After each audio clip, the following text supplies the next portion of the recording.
सरकारकडून हप्ता जाहीर होण्याआधीच काही लोक पैसे आले असं कसं सांगतात? त्यांना आधीच माहिती मिळते का की फक्त व्ह्यूज मिळवण्याचा खेळ असतो? शेवटी मी सांगणार आहे की नमो शेतकरीचे पैसे नेमके कधी येण्याची शक्यता आहे आणि किती रुपये मिळणार आहेत. मित्रांनो, गेल्या काही दिवसात नमो शेतकरी योजनेबाबत अनेक व्हिडिओ आणि मेसेज व्हायरल होत आहेत. कोणी म्हणतं आज पैसे येणार, कोणी म्हणतं उद्या खात्यात जमा होणार. पण वास्तव काय आहे? सरकार कोणताही हप्ता जमा करण्यापूर्वी त्याबाबत अधिकृत माहिती जाहीर करते. त्यानंतर निधीची प्रक्रिया सुरू होते आणि बँकिंग प्रणालीद्वारे लाभार्थ्यांच्या खात्यामध्ये पैसे पाठवले जातात. म्हणून सोशल मीडियावरती दिसणारी प्रत्येक तारीख खरी असेलच असं नाही. याच कारणामुळे अनेक शेतकरी रोज बँकेत जाऊन निराश होतात. आणखी एक महत्त्वाची गोष्ट, जर तुम्ही पात्र लाभार्थी असाल तर तुमचं नाव यादीमध्ये आहे का, आधार बँकेशी जोडलेलं आहे का, आणि डीबीडी व्यवस्थित सुरू आहे का, हे तपासून ठेवणं गरजेचं आहे.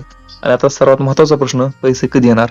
तर सध्या अधिकृत तारीख जाहीर झालेली नाही, मात्र पुढील काही दिवसांमध्ये हप्त्याबाबत मोठी घोषणा होण्याची शक्यता व्यक्त केली जात आहे. तर मित्रांनो, ह्या योजनेअंतर्गत तुम्हाला हा हप्ता किती रुपयाचा भेटणार, किती रुपये येणार? तर पात्र शेतकऱ्यांच्या खात्यामध्ये 2,000 रुपये जमा होणार आहेत नमो शेतकरी योजनेअंतर्गत.